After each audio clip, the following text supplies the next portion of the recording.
Hi Flosstube, Arlene here. It is Monday, August 21st, and this is my 13th Flosstube.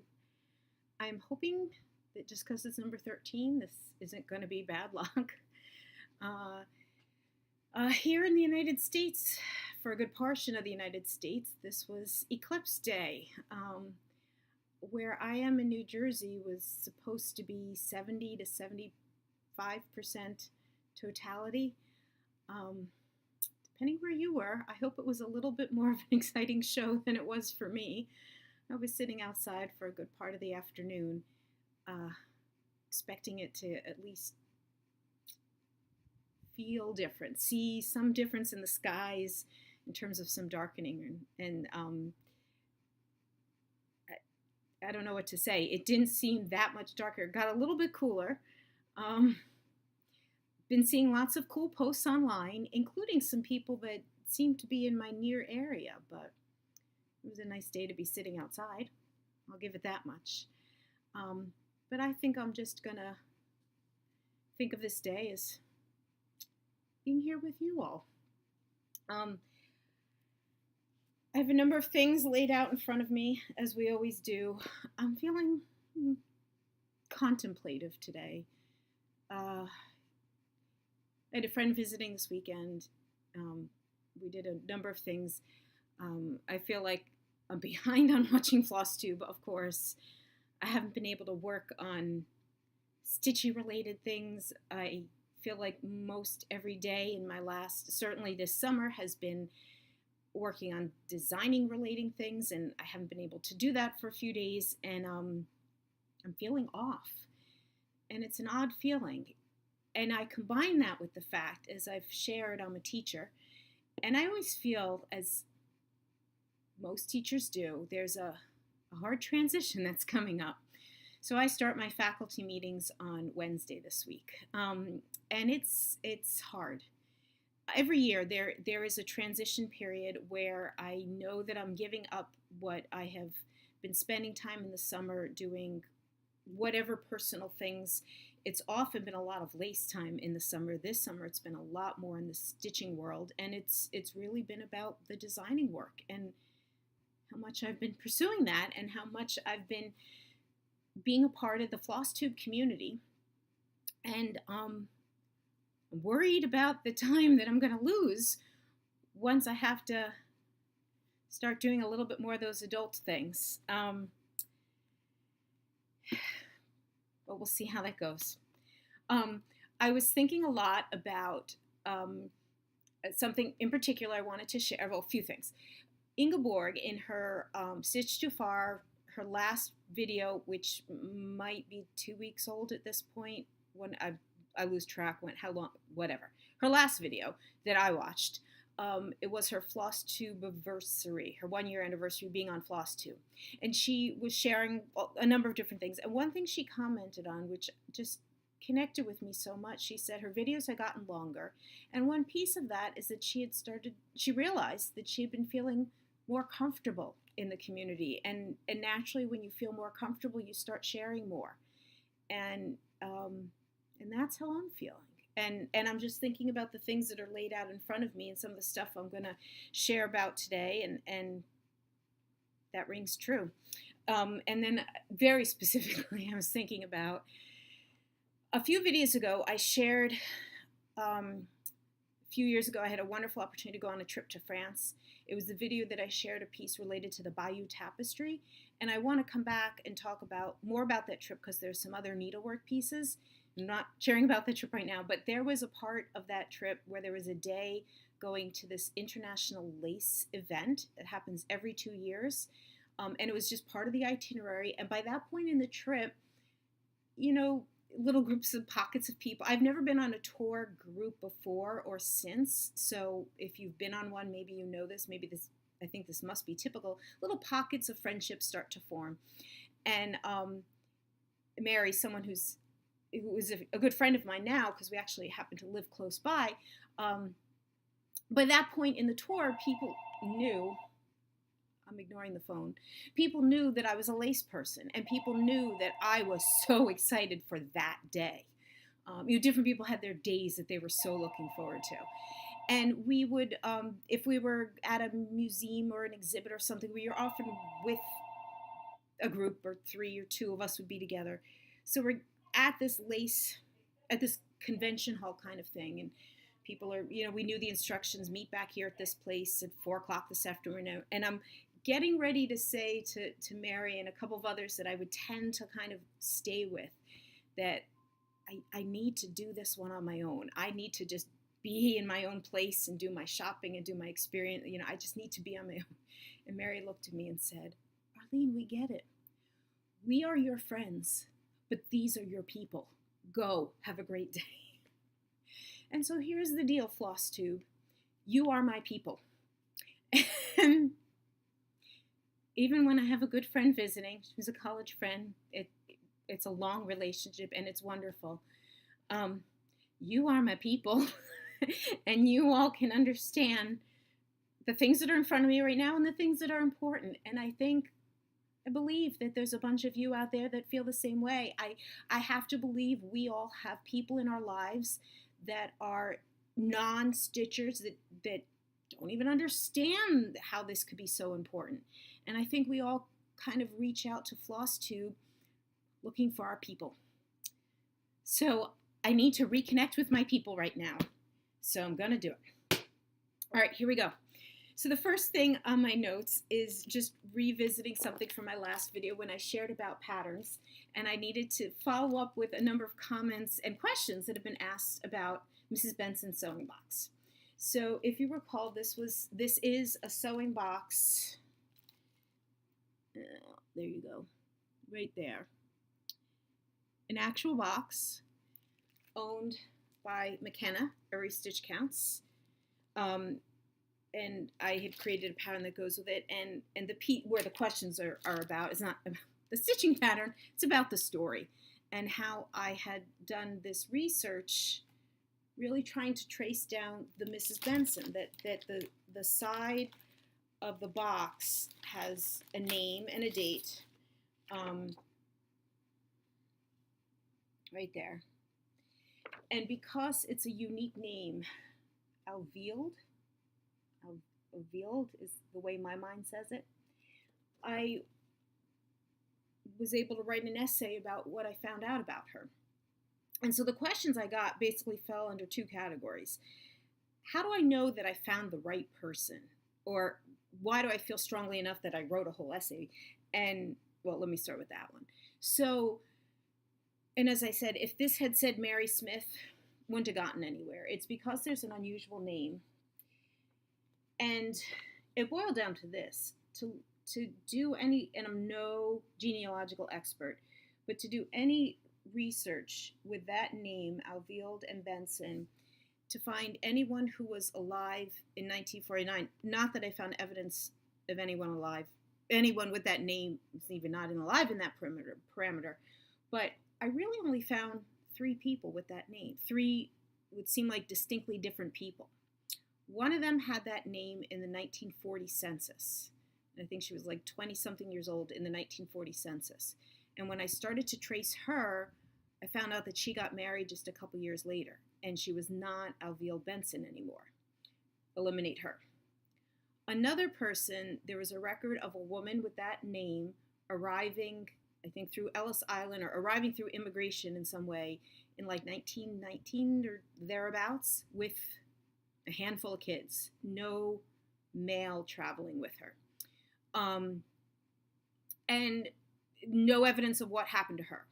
I'm picturing when you have a woman and a bunch of kids that it probably means a husband had come first and then sent for the family. No idea what happened. Could she have still been alive 40 years later? Absolutely.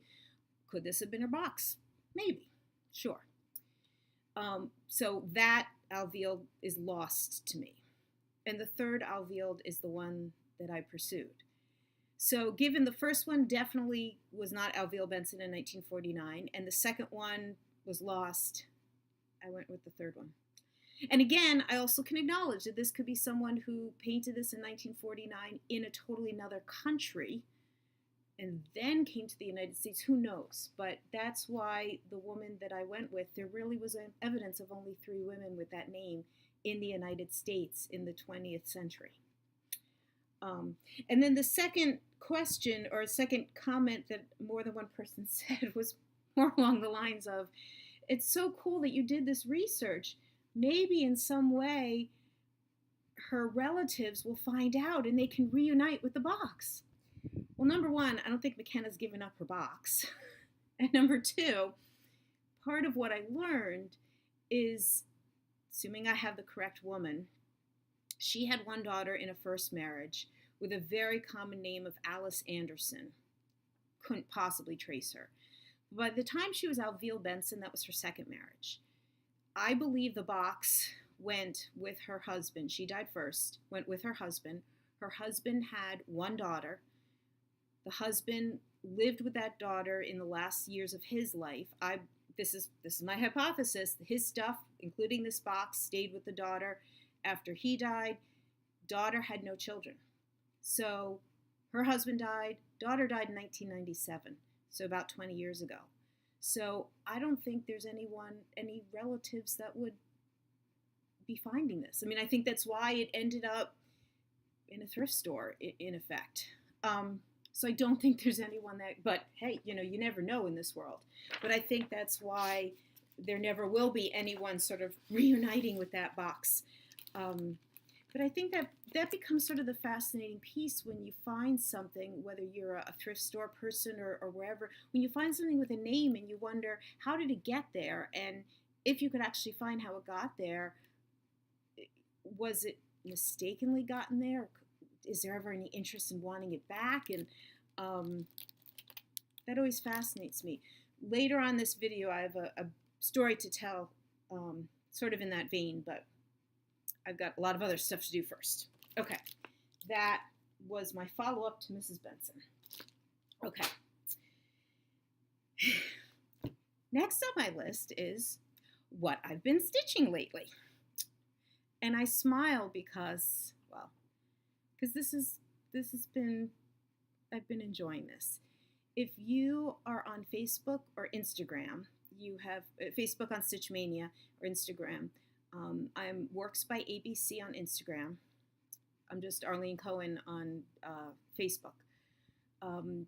You've seen me posting, so this isn't going to be a surprise. But I'm aware that, and it would be interesting to know what's the overlap here. How many of you have already seen this, and how many of you are going to be getting your giggles for the first time? So here's my story. All right, since I've started doing all this design work and just been really enjoying what I'm doing, I look for inspiration everywhere. And I just have started in different places and in different ways, but keeping track of the things that I find inspiration. And that just is. So a number of weeks ago, our friend McKenna, again, shared a story on her Flosstube video about a certain pair of shoes that she got. And even if you're not on Facebook or Instagram, if you're in the Flosstube world and you've seen her video about that pair of shoes, you may also be aware that people have talked about that pair of shoes in other videos. Like, be attentive to it. There's a lot of references to it. One that I can think of in particular, the two ladies from D Squared, Donna and Debbie, hello ladies, wore like sparkly flip-flops in McKenna's honor or something like that in one of their videos. Like, it's been out there. It's a part of our community. McKenna had posted, this was a Facebook Stitchmania post, a picture of her wearing the shoes, stitching. And that post got so many comments. It was hysterical. It was so funny. And there was someone who, in one of those comments, commented, "I would love to be stitching those shoes." And that was a comment that stuck with me. So these are the shoes. This is just a screenshot from Sergio Rossi, I think I'm saying that correctly, website. These are the shoes. They are very sparkly. What have I been doing? I've been stitching a sparkly shoe. Now, I feel like everybody, whenever they show something with beads, they always say, the camera isn't picking up how sparkly the beads are. And of course, that's true here as I kind of move it around and try and catch. Because, you know, I went on this hunt of how can I do this in the sparkliest way. I will point out when McKenna described her shoe, she talked about Swarovski, I can't pronounce it, crystals, which you can buy at Michael's, Joann's, Hobby Lobby. And yet little research here, you gotta think what they put on these things and what you buy at Michael's, probably some difference. Yeah, there is. Okay, if you go to Swarovski website, and you got jewelry and fancy things, and you're thinking, but how do I get to your craft store beads? Here's your hint, people. Down at the bottom of their website, there's something like affiliate sites, and what this is, see this thing that says create your style? That's what you're looking for. And that leads you to where they're beads that are sold to the big box craft stores, okay? Now these, can I even get these to sparkle? These aren't even going to sparkle in the same, what happens when I do this? These don't even sparkle in the same way on camera as they do in real life. So these guys, this is not what I used, because the beads that, these aren't beads. These are, or they don't have a hole in them. This, I was trying to figure out how to do this. Never mind what I bought these for, not using them. What I did end up getting are bigger than seed beads. They have what do you call it? Faceted sides, and that helps with the sparkle aspect of it. Ooh, I think I got a little sparkly thing going on there. So what do y'all think? Am I doing a decent job here? Are you amused by this? Do you think I'm crazy? Somebody says I want to stitch those shoes, and I say, well, I want to see if I can do it. I mean, it's not intent. Well, I want to share with you a little. I wanted to share this with you. What did I try doing? Well, I took this picture, and because I can do this because it's mine, to put it in the computer program that I have, this is what you get. Like, holy confetti, Batman. Yeah, I'm not stitching that.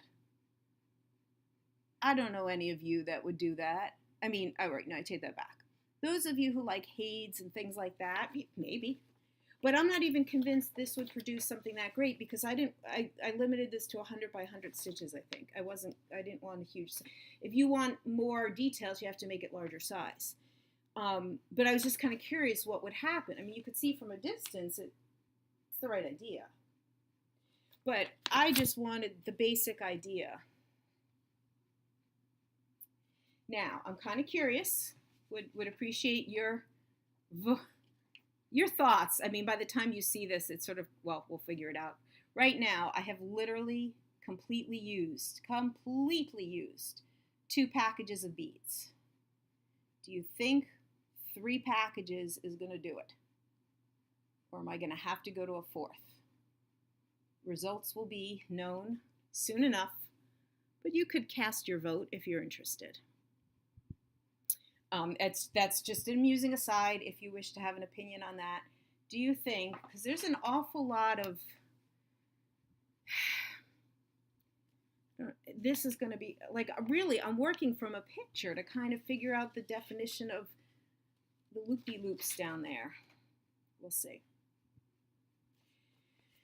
So I want to share with you all something that I've decided about this. I'm not doing this as a pattern in my Etsy store. I would like to do this as a pattern to give away for free. I wanted to do this because I just think it's so fun. I just want to offer this as a pattern for anyone who would like to have it. I have no idea who's going to be interested in this. I would love to think that by making this offering, it might be that some of you who have been interested in what I've been doing would say, I'm kind of curious to see what her patterns look like. Great opportunity for me to see what they look like. And for those who already know or just love the idea of it, great, wonderful. I just want to offer this to the stitching community. I just think this is a thank you to Flosstube. That's what I'm doing. This is a thank you to Flosstube because I think we're all having a good time with this shoe, and it's my way of saying thank you. So, if you want this well, here we go. If you want I've been thinking about this, and then it boiled down to, how do I do this? I don't have a website that it's just easy, go pull it yourself. At this moment in time, the only thing at this moment in time is to send me an email. The pattern is not done because the shoe is not done. When I'm done stitching and I'm done with, in effect, I know what I'm stitching. There's going to be adjustments until I'm done with it. But once I'm done with it, send me an email if you are interested in getting this pattern. In the subject line, make it like super obvious, shoe pattern or something. I won't be responding to those emails until the shoe pattern is done. I'm hoping within a week or so. Frankly, it would really help me if there were people interested in this, because as I'm coming up on a rough week of transitioning back into school life, I would love to be working on this in the off hours and knowing that others were interested in it. So if you're interested in having a free pattern from me, send me an email. That's what I'm doing at this time. In the future, would I love to say I'm building myself a website and I'm going off in all kinds of cool directions with my designs and everything? Sure. Am I there right now? No. I can't put it on Etsy for free because it will cost me to put it on Etsy for free. So this is the best way to do it. worksbyabc@gmail.com. Send me an email. I would love it if you would go to my store and favorite my store, or say favorite or admire, favorite the store, just so that I know when you're on Etsy, you will get me as one of your people. My store on Etsy is Works by ABC, no spaces because Etsy doesn't allow spaces. So it'd be great. I'd appreciate that if I were one of your favorites on Etsy. And I just want to offer this as a thank you to the Flosstube community. But again, send me an email. You won't hear back from me until it's ready, and it's currently not ready. But I think we all have been having a good time with this. And if nothing else, I hope some of you are getting a giggle right now that I'm stitching a shoe. That's what I've been stitching lately, people. Okay. What did I want to share with you? All right. Next up, I wanted to show. So, all right, I'm gonna do this next. I couldn't even tell you. Maybe a month or so ago, I had left a comment on Felicity Stitches. Jen, I think is your name. I was trying to think, did you tell us in your first video why you're called Felicity Stitches? And if you did, well, that's my own thinking whether or not you did. Anyway, in her first video, she made a comment, or was asking the question about the difference between colonial knots and French knots. And I forget even now why she was asking that. It probably had something to do with a project she was doing. And in the comment I left with her video, I said, I can explain the difference, or I could lead you to a website that's going to show you with pictures rather than me trying to explain it. And the reason why I could immediately recognize the words has to do with a project that I did some time ago, which is all knots. So Teresa Lehman, Layman Designs. I don't know if these are still being created. There's a lot of them that can be found out there. I mean, she has a lot of designs. I don't know if she still is doing them or they're just still to be found out there. The Silver Needle in Tulsa, Oklahoma.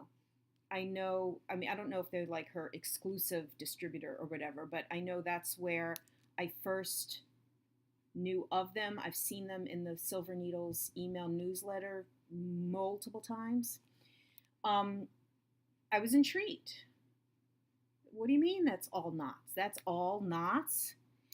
I know some people have their opinions about French knots, and they have never bothered me, and this just intrigued me. And somewhere along the line, some years back, I bought this kit. I mean, the kit came with the fabric for it was like a cloth, like almost like I think it is the same kind of cloth you use for punch needle, where the design is already printed on it, and you put it in a hoop. You know, you want a good tight hold, and you make a bunch of knots. And then I know I had this for the longest time, and I just had it. I had it. And then one time doing a little reorganizing and cleaning, and sure enough, all of a sudden it appealed to me. And I started working on it. And so here it is. And those are all knots. And some of them are French knots, and some of them are colonial knots. And if you are curious about the difference, it's so much easier to look at diagrams than to try and explain it. Teresa Layman, Layman.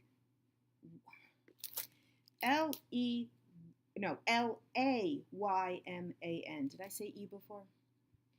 Google her, go to her website. She has a very clear, well, it's on her website. I can do this, right? This is what you'll find on her website very clearly. French knot, colonial knot. Very clearly on her website. And one is bigger than the other, and one is more appropriate in some places than the other. Many of these, the threads in here were overdyes. This is the perfect reason why overdyes in some places are so pretty, in some places so not needed. I remember a couple of these I totally substituted solid because you didn't need the overdyed. Once I got into it, it was great. The only thing I didn't like was the background. Once I got to just the background being left, it took a while to get that done.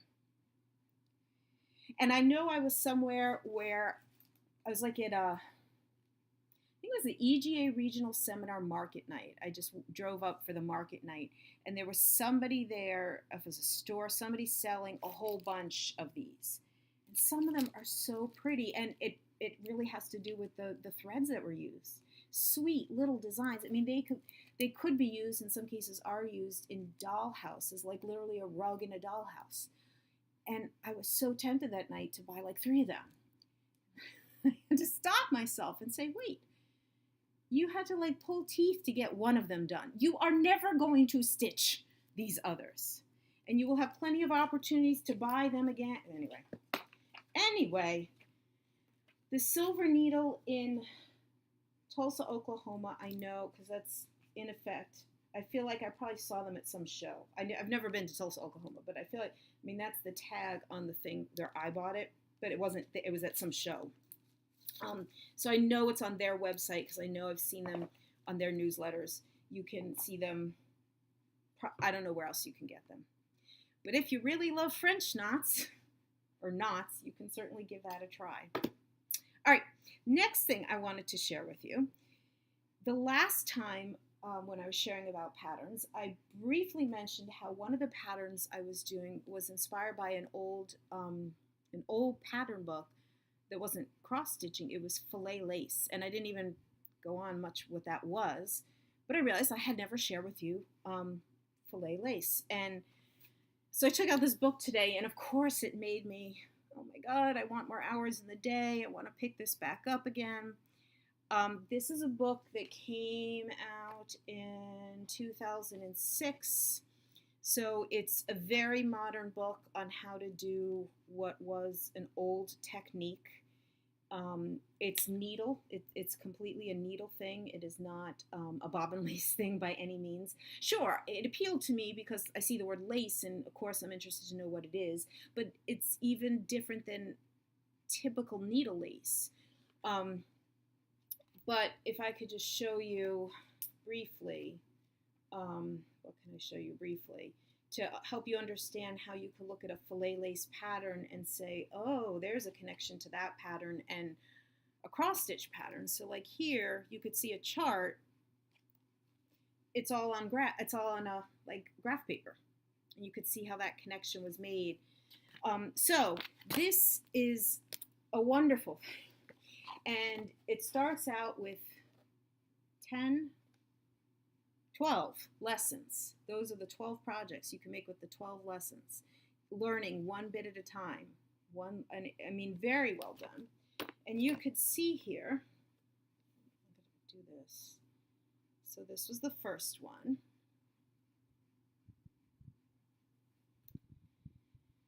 And then I made the second one. This is not done. This is part of the third one. What's so interesting, I know exactly when I was working on this project. I know exactly what major project, I stopped this to work on a major project, which was actually a gift for a friend. And I never came back to this. Oh man, I want to come back to this. So the material that this is on, it is a netting. It's a cotton netting that's squares. So it's not something you can easily find, or at least not here in the United States.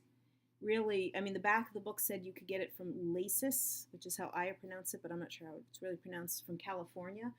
And I think I said, I really want to do this. I called them up, and it was sort of, I don't know if I ordered half a yard or a whole yard of this stuff, and because I just wanted to do it, and I have this all nicely packed away. You take thread, and if I think it was pearl cotton. It's like pearl cotton 8, maybe 12, and it's like weaving, but in different ways to get the different effect. And again, I picked this up today, and look at this design on the cover. I would love to do that. And there is a little bit of a mathiness to it when you're trying to plot out the directions to go. And I'm like, oh my God, I want to pick this up again, along with 10 gazillion other things. So I just wanted to show you what filet lace is. I think there was a period of time in history where you had to like make this part, and that alone is a huge undertaking. And looks frankly boring when I've read about it in some books, just to make the netting a square netting. So yeah, pre-purchase netting, not a problem there. I would love to do that. Cool. Filet lace there. But yeah, no, put this in a hoop and worked in a hoop. So it was very much like doing a stitching project. Needle, thread, hoop, absolutely. Maybe that inspires someone there to pick up this book, Filet Lace. Author is Margaret Morgan. I have no memory of doing anything unusual to get this book, so probably it was an Amazon purchase. I'm looking at it now, and I realize now the woman is from Australia, but I don't remember having to do anything funky. I didn't check. I don't know if it's still in print, but it's very interesting. Anyone wants to know more information, just let me know. Okay. And then also inspired by something talked about in my last video related to one of my patterns. One of my patterns last time was inspired by quilting. The one that was about the 1933 World's Fair quilt contest. And I'm sort of going backwards here, giving you background of why that was on my radar. And I'm certainly not the first person to ever come up with the idea of, let me come up with a cross-stitch pattern based on a quilt. But I've done that kind of thing before. And I wanted to share with you when I've done it before. So where I live in New Jersey, I am able to go into New York City on a hour and 10 minute or so commuter rail when I want to. There are people who live in this area that commute into the city. Totally not my kind of life. I'm not a city person. I will go in when there's something specific. A few years ago, to be specific, 2011 at this point, I heard about this, what turned into amazing thing. And it's one of those times that I was so appreciative that I lived close to New York City. So, there was a quilt exhibit that was put on in the Park Avenue Armory. I'd never been there before. I didn't even know what that was. On Park Avenue in New York City, this is like the Upper East Side. There's this big, huge building. And I don't know, all kinds of things go on there. And I don't know how else to do this, but I want to read to you from the introduction of a book. There's a woman named Joanna Rose. And in 2011, she was turning 80. So she's got to be 85. I believe she's still alive, or 80, older than that now. When my husband asked what I would like for my 80th birthday, I said, something I've not seen before, and something that would be a gift for New York City. That alone's pretty amazing. And so she had this quilt collection, 650 quilts that were all red and white. All red and white. And so what her husband gave her as an 80th birthday present was to rent out the Park Avenue Armory for 5 days to display all 650 of her quilts. And not just throw them around. They were put on the most unique display you could ever imagine. I encourage you to Google, find some pictures of this, because I still have not figured out the best way to insert pictures. I could share, I did take pictures that day, but the ones I took, I'm sure just would not do justice. The book that I have that I'm about to show you, they were hung floor to ceiling in this most fascinating way that just can't possibly be conveyed in pictures. And it was not about looking at them up close. I mean, some of them you could. It was the experience of being there. And again, this is why I started out by saying, by giving you that background of information, that I was so appreciative in that moment of being able to see this. I mean, the word was spread in the quilting community. Maybe some of you knew about this. Hey, maybe some of you saw this. So busloads of people came in. It was for 5 days. It was what they allowing a day or two to put the whole thing up, a day or two to take it down. It's what they rented out the armory for that period of time. Everyone walked in and did this and barely put their heads down, and the mouths were dropped. It was just stunning. This book, by the way, was not out. I mean, her quilts were just all in storage. They were not top quality quilts. I mean, her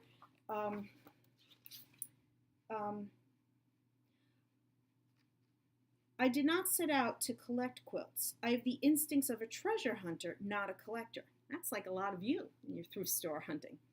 I had no clue how many red and white quilts I owned. They came up at flea markets in the 1950s and sold for $5 or $10, or were often even used to wrap purchases. In the later decades of the 20th century came the realization of their originality and graphic beauty. And anyway, so this was an amazing, so the book, at the time, she had taken them all out of storage. They were sort of found in all her various homes, put out. And at the time, they took pictures of all of them. They took measurements. This book did not come out until, I think, like 2 years later. And it is a visual record of all of these red and white quilts. And I'm just trying to do this kind of thing it's beyond comprehension in some ways. but not if you had the opportunity to see it. Where am I going with all this? All right, let me jump. So I'm going to read to you some of this. I'm going to explain to you in a minute what this is. In March of 2011, I walked into the Park Avenue Armory in New York City, looked up and all around, and was simply amazed. 651 red and white quilts collected by Joanna Rose were on display in the most creative and stunning quilt exhibit that I have ever seen. Along with thousands of other visitors who poured into the armory during those 5 days the display was up, I was simply enthralled. Even while still there, I knew I wanted to find a way in my own needlework to relive and reinterpret the experience. And this is not the first time, but this is one of the things that has happened in my life when I have had an experience and I want to relive it, and it comes out through needlework. At the time, they had created an iPad, iPhone app, so that people were there in the armory, phones out, I forget how they, row 1, column 2, and you could look at it. And I remember at the time being so frustrated that it wasn't on a website, because I had so wanted to share this with a particular dear friend who would so appreciate the experience, who didn't have a phone or an iPad or anything like that, but would have gladly gone to a website had I been able to give it to her. The app, unfortunately, is, many OS update systems long gone. You can't get it, and it's not on my current iPad. It's sadly, but for the longest time when I had it, I started to literally in a sketchbook. There we go. I was starting to sketch out. I mean, this is what I was doing. I was trying to process in my mind, what am I going to do with this? How can I do something? This is like a graph paper sketchbook. And I was trying to think, I didn't know where I was going with it. At first, I thought I would do this with all the quilts. I did not get to 651. But I was trying to go through how many of them could be, which was most, but not all, how many of them could be graphed out, where could I go with this? And it took a while. It took a couple years. So now I need to connect this. Some video, I talked about a pincushion contest that I entered through Piecework magazine, a blackwork biscornu. And at the time that I was coming up with that, you were allowed to enter 3 pincushions. I'd come up with a plan that I was going to enter 3 things: the blackwork, a lace one, and one related to the red and white quilts. I finished the blackwork one, I finished the lace one, the red and white one, I just ran out of time. But it was enough of an idea that I kept it, and I then worked on it well after the piecework contest. This became how I honored that quilt exhibit. I ended up, through the app, took screenshots, found ones that appealed, that I could adapt, used a bunch of them on the top, and then some more on the sides. I had already planted in my mind the idea of a pincushion. And this was just, I called it my homage to this amazing exhibit. This is basically cross-stitched. Yeah, it's all cross-stitched. I mean, it's to remind myself. It's cross-stitched on 28 or 32 count. I don't even remember, and I'd have to test. I'd have to figure it out. What I'm reading from is when I entered it in. I've entered things for the last few years in ANG, American Needlepoint Guild's annual exhibit, which is a big. Every year at their seminar, there's a big exhibit, and because it was I created it, you're supposed to include an artist statement. My artist statement was almost like a booklet, and so I'd written this whole thing, and that's why I had some stuff, the whole design process you're supposed to write about. You're supposed to include things and I'll show you, because again, they're mine. Here's the printouts of me and the screenshots and which ones I was using and not using, and then here's Here's my graphs of me figuring out what works and doesn't work. Here's even the original stitching of the top. I put the hexagons next to each other. Totally didn't work. Anyway, and then the last piece was about assembling it. Some of you out there, I don't know if Vanna watches me, I feel like people will look at this and say, oh, that's kind of a, well, this is what I wrote.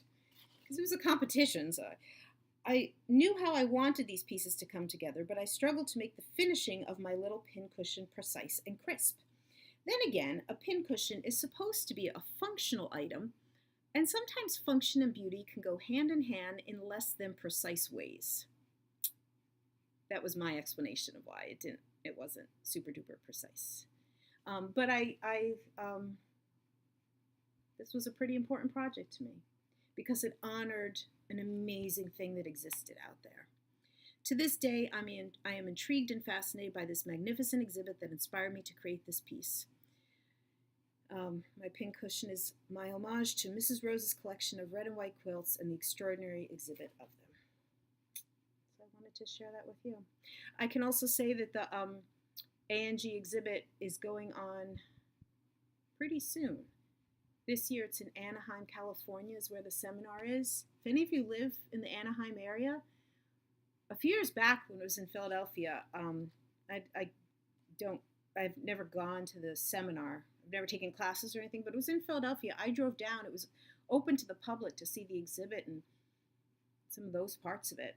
If anyone's curious, I'll look into exactly. It's probably at some hotel, and I think the public can just walk in and see the exhibit and shop at the store, but I'm not sure about that. I sent a piece in this year. I so wanted to talk about it in a Flosstube this summer. I had it in my mind being this summer. I have all summer to talk about that before I send it off. And yeah, I had to send it off last week. So when I get it back, it'll be on the list of things to talk about. Okay, I'm at 47 minutes here. I want to share another story with all of you. I'm fully acknowledging the last thing that I wanted to talk about is not stitching related. It's just story time, people. So if would love for you to stick around, but acknowledging that this isn't stitching related. But man, if I could make it stitching related and turn this into a pattern, would I have a great essay to go with it? But in the spirit of the research I did to who could that alveoled Benson be, and I wanted to try and kind of explain myself of how I could get so fascinated by somebody and to actually let you know of a time that I got really fascinated by somebody. So, would you like to hear a little story? Well, I guess I won't know. You'll either stay with me or not, and that's okay. And to understand this story, I need to share something about myself. Earlier this summer, there was a tag going around on Flosstube of 20 random things. I never did it. I had thought about it at one point. I started to write down a few things, and then I didn't. It mostly boiled down to being so appreciative of seeing a couple people in particular being so genuine and honest and thoughtful in their sharing. And anyway, one of the things that I thought that I would share, that was, well, here's something I could share. So it's like Ingeborg said, now that I've gotten more and more comfortable in Flosstube, you're going to learn more things about me. So I don't talk about this a lot, even in my regular world, but so I'm a published author. If you were to go on Amazon and put in my name, yeah, it'd come up. So one of my early videos I had mentioned about Wellesley College, where I went to school, and there is no doubt that place is, very important in my life. I wrote a history book about it. So yeah, you go to Amazon. Yeah, this is me. That's me. This will come up on eBay if you were to put in my name there. If you just Google my name, you don't know what Arlene Cohen you're getting. But anyway, so this was a major. I've always loved Wellesley's history, and the whole story of how this came to be is a whole nother time, but it's related to what I'm about to share with you. I've always loved Wellesley's history. What this book is, if you have ever seen books that kind of look like this size, sepia-colored covers, they're often about towns, but they have other series, including college history series, campus history series. And what the inside is black and white photos. And you think, oh, how much writing is that? It's a lot of writing. It's a lot of research. And let's just say some of them are much better, or done better than others. Okay. Why this is important. Why am I sharing this now? Well, number one, I'm getting more comfortable. I'm sharing more things about myself. But number two, you need to understand that I've always loved Wellesley's history.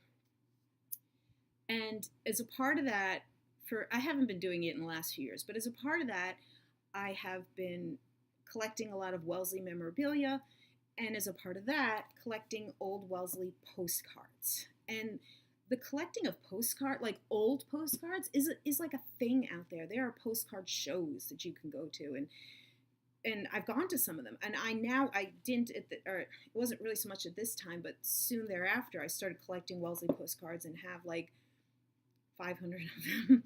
And some of them are about the old buildings and everything, and some of them are about the cool messages that come with them. Okay, so here's where the story really starts. So I'm on eBay one day, Wellesley College Search, see postcards. Now, I very rarely bought postcards on eBay because buying one of them on eBay was often a lot, especially compared to postcard shows. And it was rare to find something special. But one day I saw a lot of like 30-something postcards all together, which was rare. And I bid and I got them, which alone was rare because at the time there was some other Wellesley alum who was always beating me out on the good things. And I remember joking to myself, she must be on vacation today. So maybe I spent $30 or $40 to get 30-something postcards, which I was excited about. But the real amazing thing when they came was that they weren't just random postcards. They were all postcards that were basically sent, they were all from the same person. And they were basically sent to this woman's mother or sister. And it was very clearly a woman who was a student at Wellesley during the years about 1906, 1907. And so while the images on the postcards, some of them were ones that I had, a lot of them at that time I didn't have. The images, I got them because of the images. But then when I saw the writing and started to see, all right, here we go. Started to see, oh my God, they're all addressed to the same person.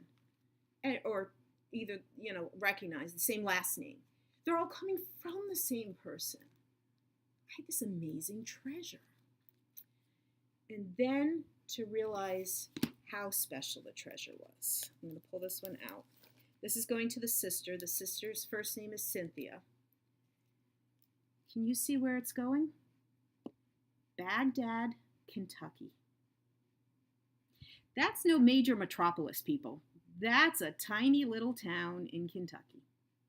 The last name is Snook, S-N-O-O-K. Sister's name was Cynthia. Here's the front. Can you see the first name? Jewett. Jewett. So this is how I met my friend Jewett Snook from Baghdad, Kentucky. So this was a number of years ago, and this was just fascinating to me. To tell you the whole order of things, however long I had these in my possession as I'm trying to figure this out, it was not the most immediate thing to do, but eventually it occurred to me, I'll try Googling her. But to think that she would come up in a Google search, Jewett Snook, she was a college student during the first decade of the 20th century. What are the chances of finding her? Oh my God, I did. Jewett, Snook, Baghdad, Kentucky. By the luck of the genealogical gods out there, a distant relative of hers was a huge genealogical nut.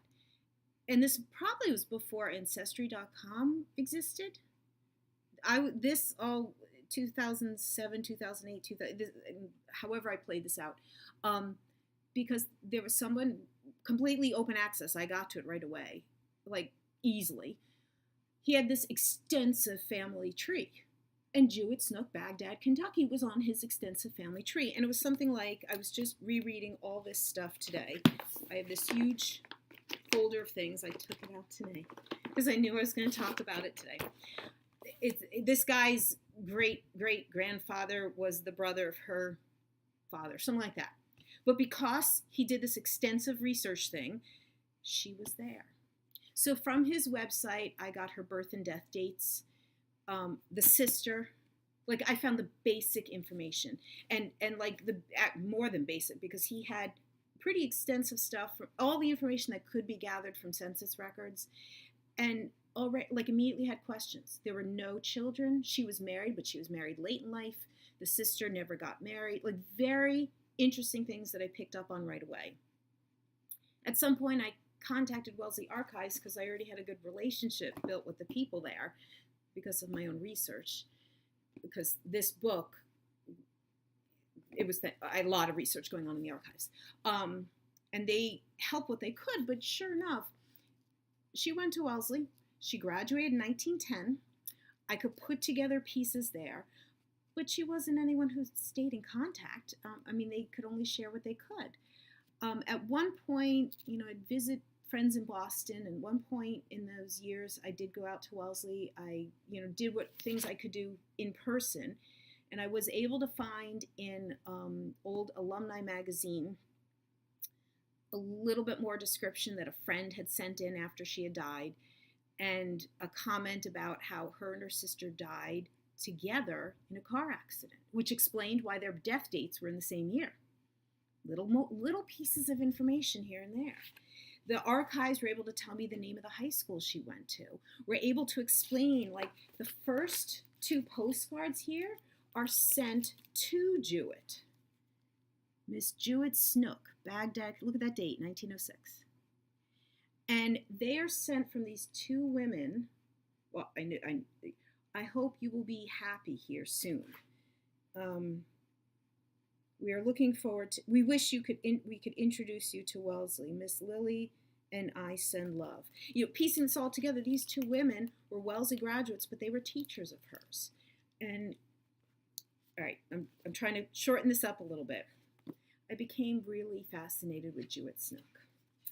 I'm going to share with you. There's a picture of her. That's from her Wellesley senior yearbook. So there's Jewett to get an image of her.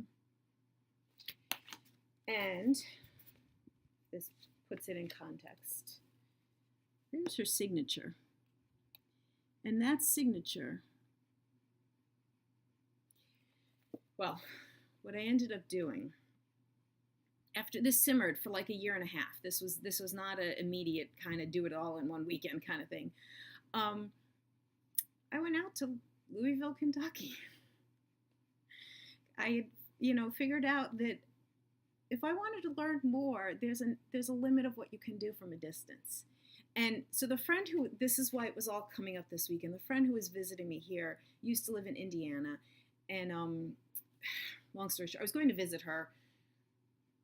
It occurred to me, Louisville, Indianapolis, like renting a car anyway, I combined it. This was a trip I was going. I flew into Louisville, but flew out of Indianapolis after. Anyway, I flew to Louisville, and I was doing research.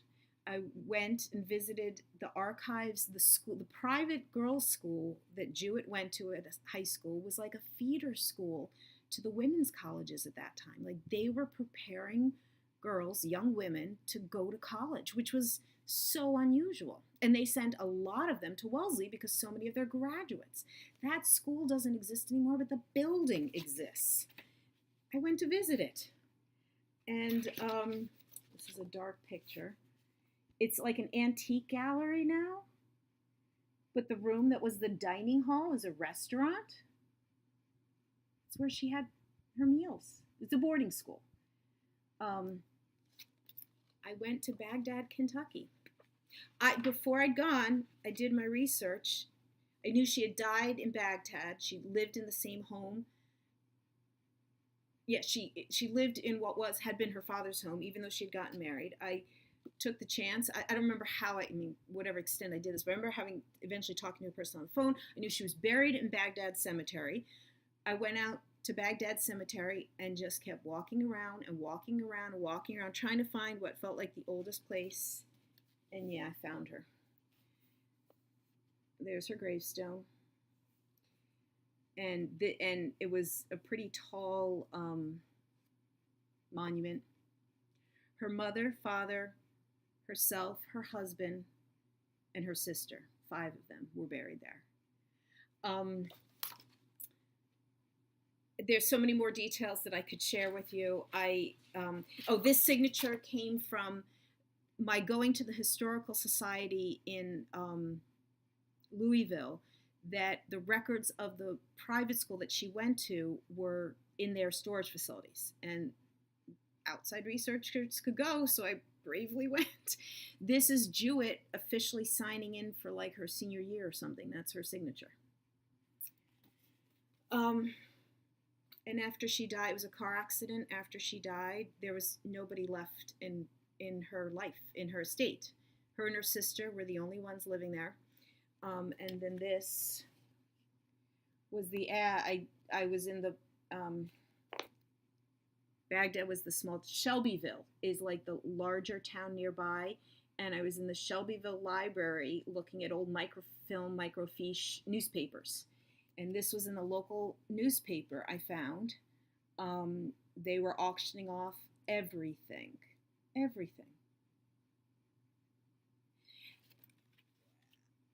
How did these postcards stay together for so many years?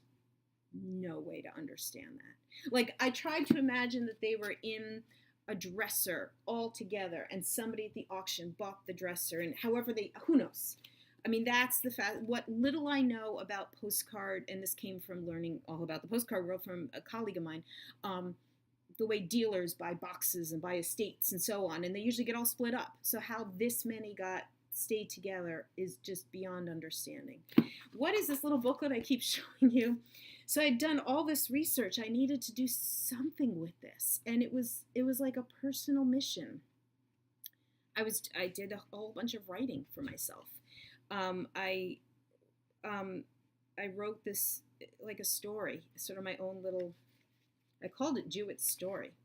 I made an edition of 3 of these little booklets for 2 other friends that were, one being the friend who was visiting me, and the one who I was also visiting in Indiana at that time, and another friend. And I had thoughts at the time that I might try to pursue a magazine article or something. I didn't. If anyone has any thoughts on where I could go with this, I don't know. I mean, this is now years old. And then there's also a sad piece. This is also a PSA announcement, and it's not a big deal nowadays because of even the technology advancement in the last few years. And this is related to an event in my life that I refer to as the great hard drive death of 2009. 2009, simply put, I had a hard drive death.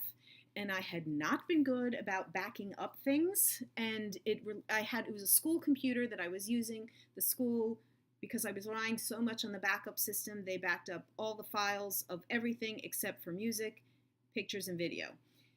I didn't have any videos. Music I was able to save because of pulling it off my iPad.